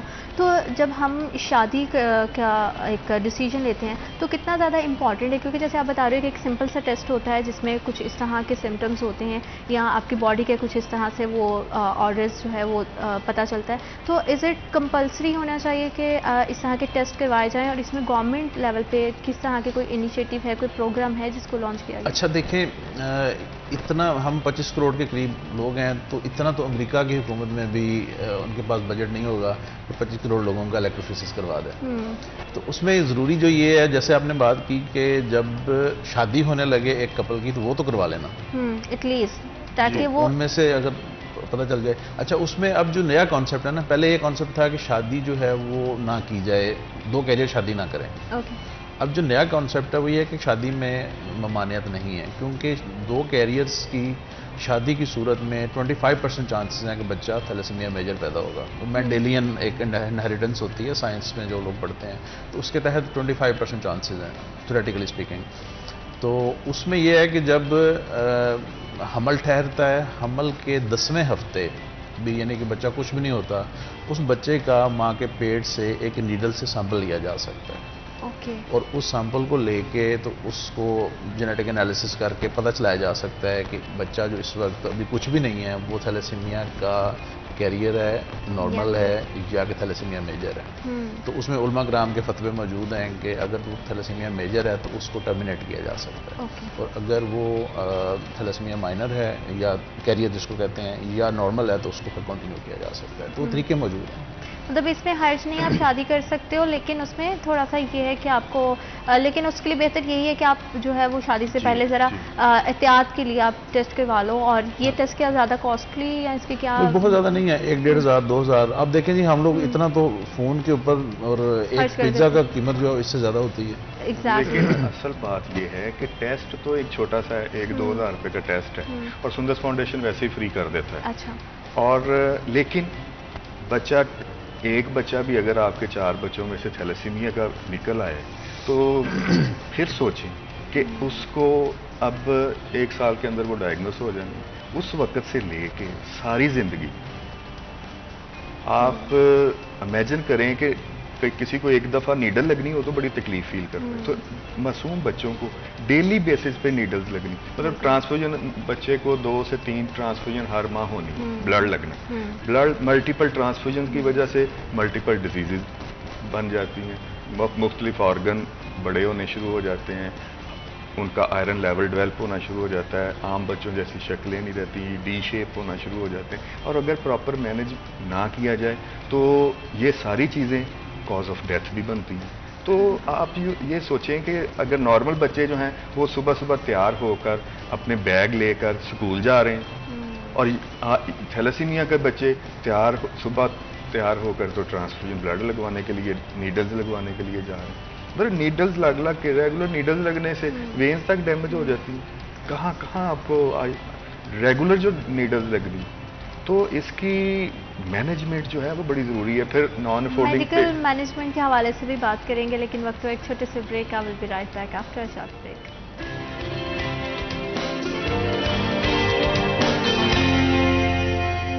Welcome back after a short break. आप देख रहे हैं CTS10। सेहत के हवाले से बात कर रहे हैं तो हम दुआ गो हैं कि अल्लाह अल्लाह आपको हर तरह की जो है वो छोटी बड़ी बीमारी से जो है महफूज रखे। लेकिन एक अलमी की बात ये है कि एक ऐसी मारूसी बीमारी है थैलेसीमिया, जिससे आज भी पाकिस्तान में लाखों बच्चे जूझ रहे हैं और उनकी ज़िंदगी बहुत ज़्यादा तकलीफ़ में गुजर रही है।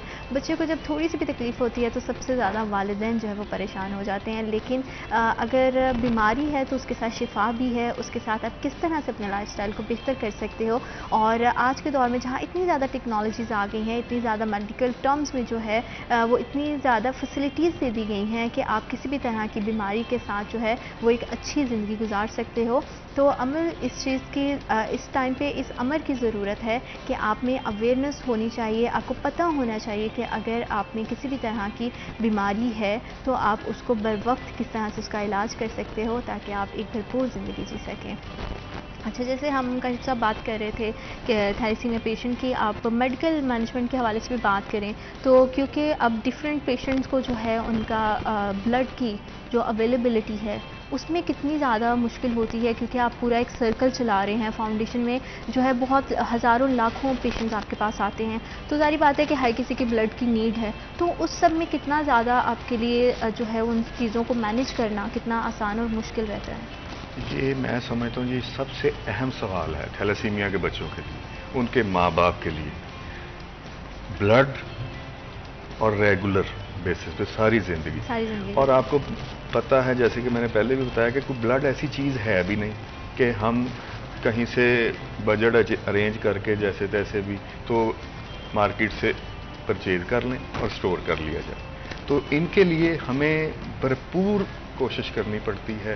तो इसके लिए मेन जो सोर्सेज हैं, हमारे मेन हीरो जो हैं, मैं समझता हूँ इन बच्चों की ज़िंदगियाँ बचाने में जो किरदार अदा कर रहे हैं, वो स्टूडेंट्स हैं यूनिवर्सिटीज़ के, कॉलेजेस के, और यंग जनरेशन है जो ब्लड के एहतियात देती है, तो इन बच्चों की ज़िंदगियाँ चलती हैं। तो हमें रेगुलर बेसिस पे यूनिवर्सिटियों के साथ, कॉलेजेस के साथ, मुख्तलिफ फैक्ट्रियों में, मुख्तलिफ अदारों में, मुख्तलिफ पब्लिक प्लेसेस पे ब्लड डोनेशन कैंप अरेंज करते हैं। फिर वहाँ पे जाके लेक्चर्स देने, मोटिवेट करना, फिर विलिंगली जो लोग ब्लड डोनेट करना चाहते हैं वो उनकी वहाँ पे भी डिवाइस स्क्रीनिंग हम करते हैं।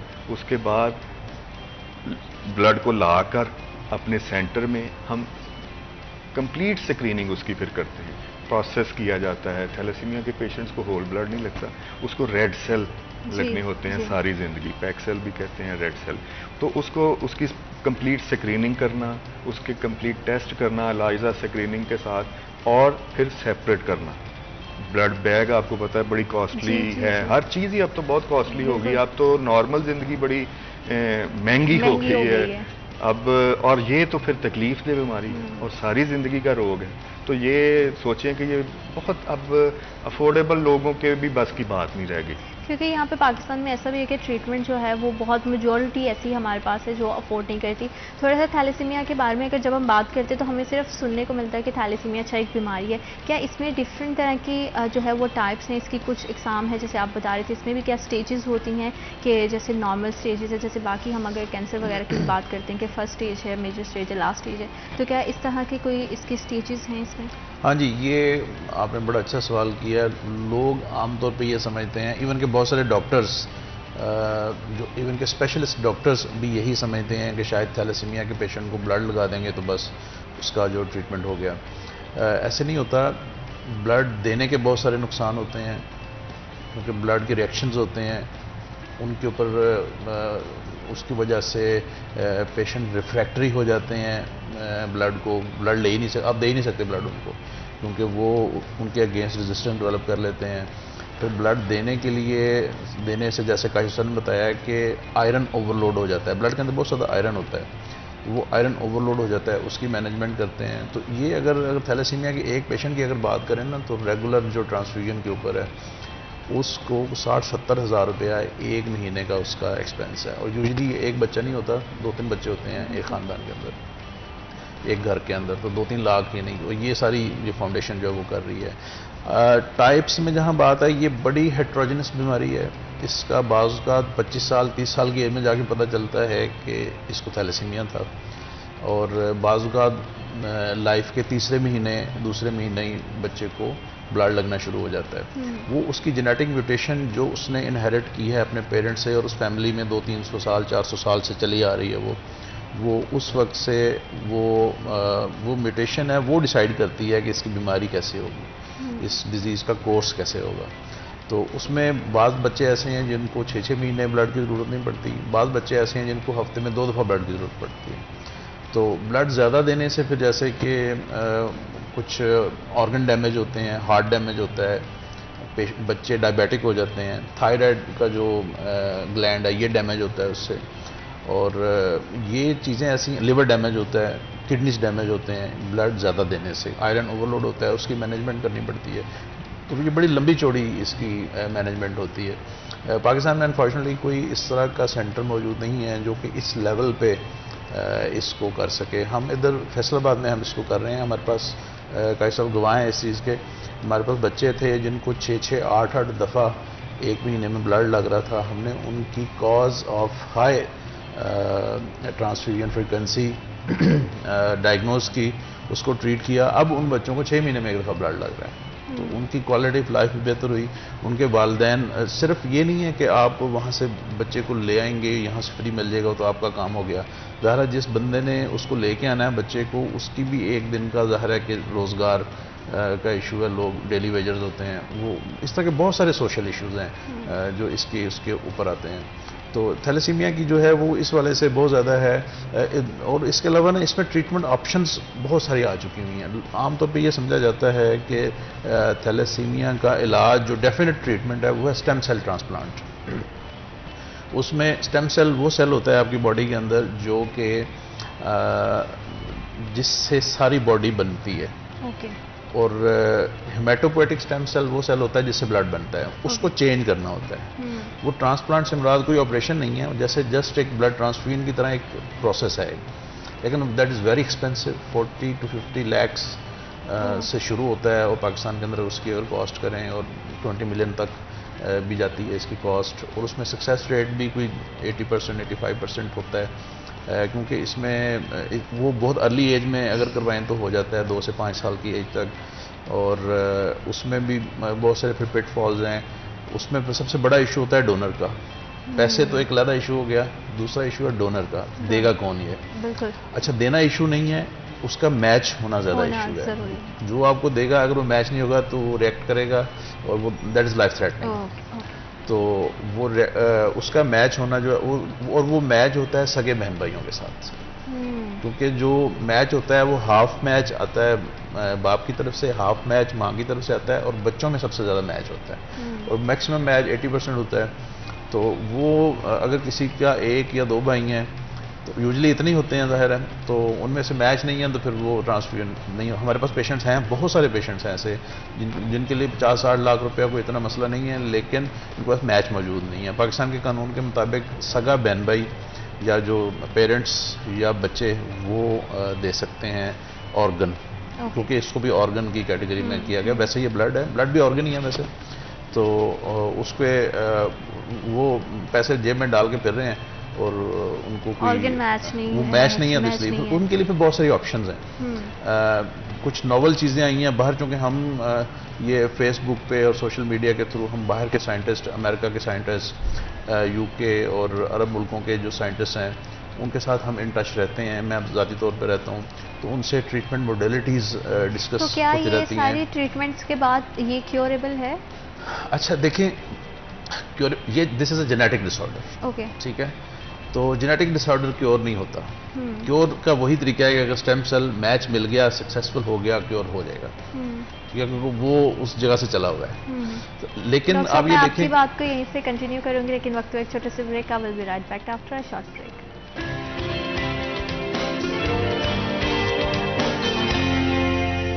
Welcome back after a short break. आप देख रहे हैं CTS10। थैलेसीमिया पेशेंट्स के हवाले से बात कर रहे हैं कि उनकी ज़िंदगी कितनी ज़्यादा मुश्किल हो जाती है। तो इसमें बहुत ज़्यादा ज़रूरी है कि जैसे कि हमने स्टार्ट में भी बात की कि अगर बर वक्त हम एक बहुत ही सिंपल टेस्ट करवा लें तो हम आने वाली अपनी नस्लों को जो है वो थैलेसीमिया की बीमारी से बचा सकते हैं। और इतनी मुश्किल सफ़र जो होता है ना आपके बच्चे के लिए, आपकी छोटी सी एक लापरवाही जो है वो आने वाली नस्लों को तबाह कर देती है और आप खुद भी तकलीफ़ में रहते हैं। क्योंकि अगर बच्चे को छोटी सी भी तकलीफ होती है ना, थोड़ा सा बुखार भी आ जाता है ना, तो पेरेंट्स सबसे ज़्यादा जो है वो तड़प जाते हैं और फिर एक ऐसी लाइलाज बीमारी जिसमें बच्चा मुब्तला है और पेरेंट के लिए वो बहुत ज़्यादा मुश्किल हो जाता है। तो ज़रूरत इस अमर की है इस वक्त पे कि आप में अवेयरनेस हो। और ये कोई बुरी बात नहीं है अगर आप शादी से पहले जो है वो एक छोटा सा टेस्ट करवा लेते हैं, जो बहुत महंगा भी नहीं है, कोई 1-1.5 हज़ार रुपये का या ज़्यादा से ज़्यादा, चलें अगर 5,000 का भी लगा लें, अगर बहुत भी महंगा हो, तो मुझे लगता है कि आपकी ज़िंदगी से और आपकी आने वाली जो नस्लें हैं उनकी ज़िंदगी और उनकी सेहत से ज़्यादा जो है ज़रूरी नहीं है। तो आप कोशिश करें कि इस टेस्ट की तरफ जाएं और ज़रूर टेस्ट करवाएं ताकि आप अपनी आने वाली जनरेशन को इस लाइलाज बीमारी से महफूज रख सकें। डॉक्टर साहब, जैसे हम बात कर रहे थे कि आप बता रहे थे कि ऑर्गन पहले तो मैच करना बहुत मुश्किल हो जाता है और अगर मैच हो भी जाते हैं तो उसके बाद भी जो है इसको मुकम्मल तौर पर जो है वो फेलियर के चांसेस यानी कि रिलैप्स कर जाती है बीमारी, फिर वो आपको वैसे चलना पड़ेगा, फिर दोबारा ट्रांसप्लांट भी नहीं हो सकता, वो एक दफ़ा होगा। तो उसमें फिर बहुत सारी चीज़ें हैं जो कि नई कुछ दवाइयाँ मार्केट में आ चुकी हैं। हमारे पास इस वक्त कोई ओवर 2 डजन्स ऑफ पेशेंट्स मेरे पास इस वक्त लिस्टेड हैं। उनमें कंसिडरेबली मैं अभी चूँकि उस दवाई का नाम नहीं लूँगा क्योंकि वो क्वैकरी उससे थोड़ी सी होती है, लोग अपने तौर पे लेना शुरू कर देते हैं, उनके साइड इफ़ेक्ट से वो डैमेज हो सकता है उनको। तो वो दवाइयाँ मौजूद हैं, वो इतनी बहुत ज़्यादा महंगी नहीं हैं और वो पेशेंट्स ले रहे हैं। और हमारे तकरीबन 26 में से 18-19 पेशेंट्स हैं जिनमें कंसिडरेबल फ़र्क आया है। 5-6 पेशेंट्स तो ऐसे हैं जो कि ट्रांसफ्यूजन फ्री हो चुके हैं और कोई 10-12 पेशेंट्स ऐसे हैं जिनकी ट्रांसफ्यूजन रिक्वायरमेंट बहुत कम हो गई है और वो चल रहे हैं अभी। और पाकिस्तान में बड़ी अच्छे तरीके से वो चल रहा है, वो लिस्टेड है, वो ड्रग FDA की तरफ से भी लिस्टेड है इस ट्रीटमेंट के लिए। और भी बहुत सारी नई ऑप्शन आ चुकी हैं, पाकिस्तान में नहीं है अभी वो हमारे पेशेंट्स हैं बाहर, कोई जो कि मैं ऑनलाइन कंसल्टेंसी देता हूँ कुछ अमेरिकन वेबसाइट्स के थ्रू।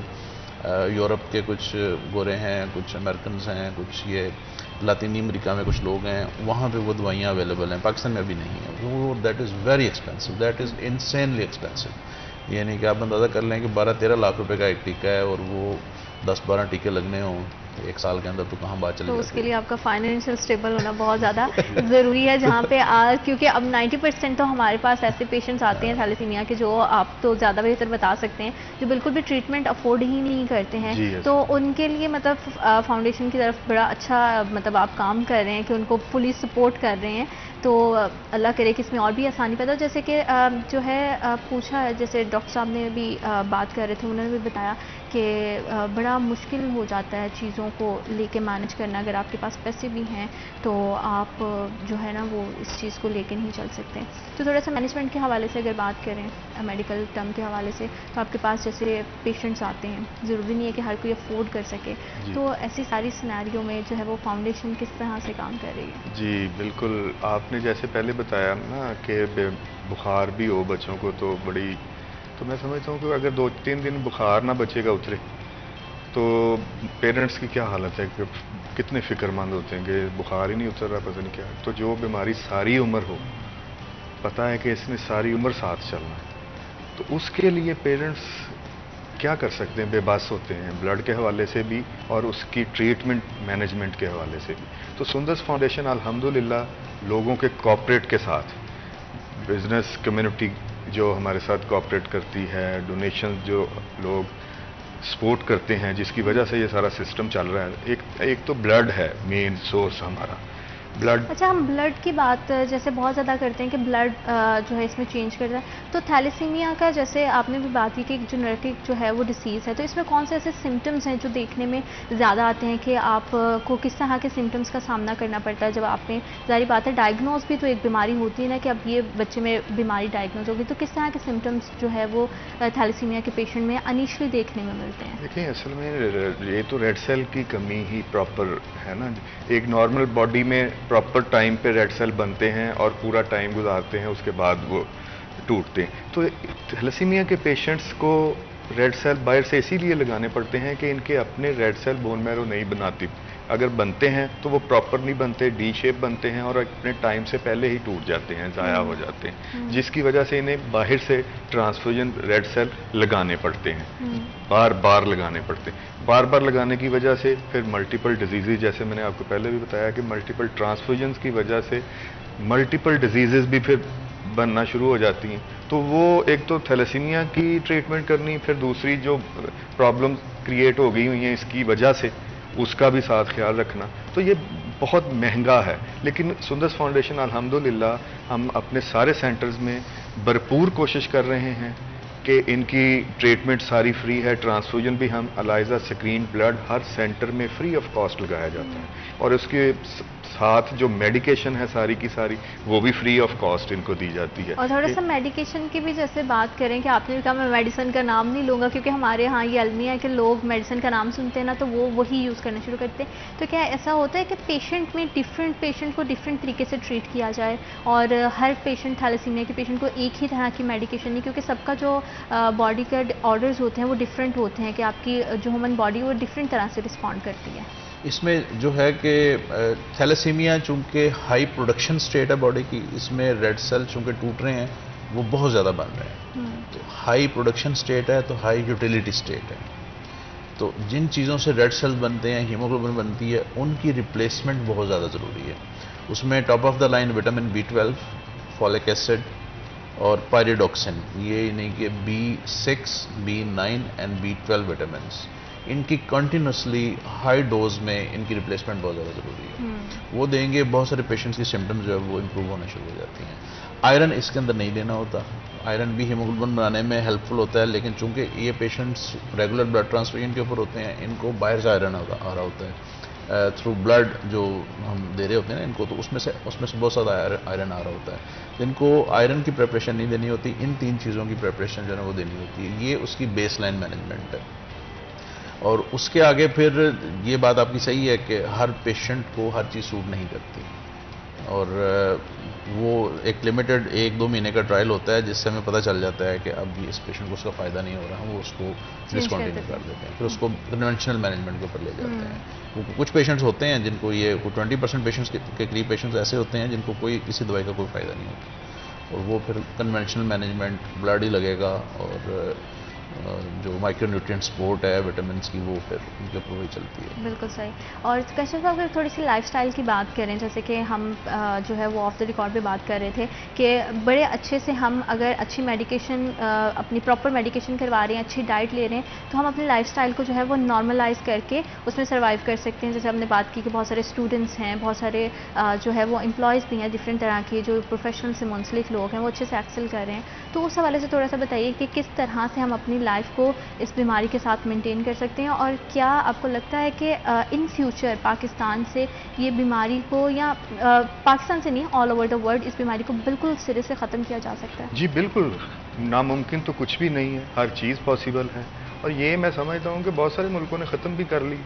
उसकी वजह यही है, हमारे पास भी हमने कानून साजी के लिए सारी चीज़ें प्रोवाइड की हुई हैं और कानून साजी हो भी गई हुई है। इम्प्लीमेंटेशन अगर हो जाए इसके ऊपर कि कोई निकाह रजिस्टर्ड ही नहीं होगा, अगर देखें तो मेरा नहीं ख्याल कि फिर हमने रोकथाम तो हो गई ना इसकी। जो फिर बच गए हैं बच्चे जो थैलेसीमिया, उसकी उनके लिए फिर बेहतरीन ट्रीटमेंट की जाए, उनकी लाइफ को बढ़ाया कैसे जा सकता है उसके ऊपर फिर काम किया जाए। इसके लिए असल में जो आपने बताया कि मैनेजमेंट के हवाले से ये हम तो अपनी जगह पे ट्रांसफ्यूजन हम हर चीज़ का ख्याल रखते हैं इन बच्चों की, मेडिकेशन से लेके उनकी डाइट तक, लेकिन अनफॉर्चुनेटली यहाँ पे एक तो लिटरेसी रेट बहुत कम है, फिर पेशेंट खुद भी, मैं समझता हूँ कि जब इंसान खुद अपना दुश्मन हो फिर उसका क्या किया जाता है। तो हम भी यहाँ पे मैं समझता हूँ बहुत सारे बच्चे या पेरेंट्स जो हैं वो चीज़ों को सही तरीके से अंडरस्टैंड नहीं कर तो पाते। इसके सबसे मेजर जो मैं समझती हूँ इस पर ज़रूरत है, एक तो अवेयरनेस की है, दूसरी ये है कि जैसे आपने बात की कि टेस्ट को जो है ना वो लाजिम करार दे देना चाहिए ताकि इस तरह की बीमारी को जो है वो पाकिस्तान से जड़ से ख़त्म किया जा सके। डॉक्टर साहब आपका बहुत शुक्रिया, आपने हमें और हमारे प्रोग्राम को वक्त दिया। काशिफ साहब को बहुत शुक्रिया, आपने हमें और हमारे प्रोग्राम को वक्त दिया। और कोशिश करें कि अगर आप अपनी ज़िंदगी को आसान करना चाहते हैं तो ये बहुत एक छोटा सा नॉर्मल सा टेस्ट है जिसमें कोई ज़्यादा पैसे भी नहीं लगते हैं, और लेकिन उससे आप अपनी बहुत सी कीमती जानों को जो है वो बचा सकते हैं। अल्लाह पाक आपके लिए, हमारे लिए और हमारे मुल्क पाकिस्तान के लिए ढेरों ढेर आसानियाँ पैदा करें, आपको सेहत तंदुरुस्ती वाली ज़िंदगी दे। अपना बहुत सारा ख्याल रखिएगा। अल्लाह ने के बाद।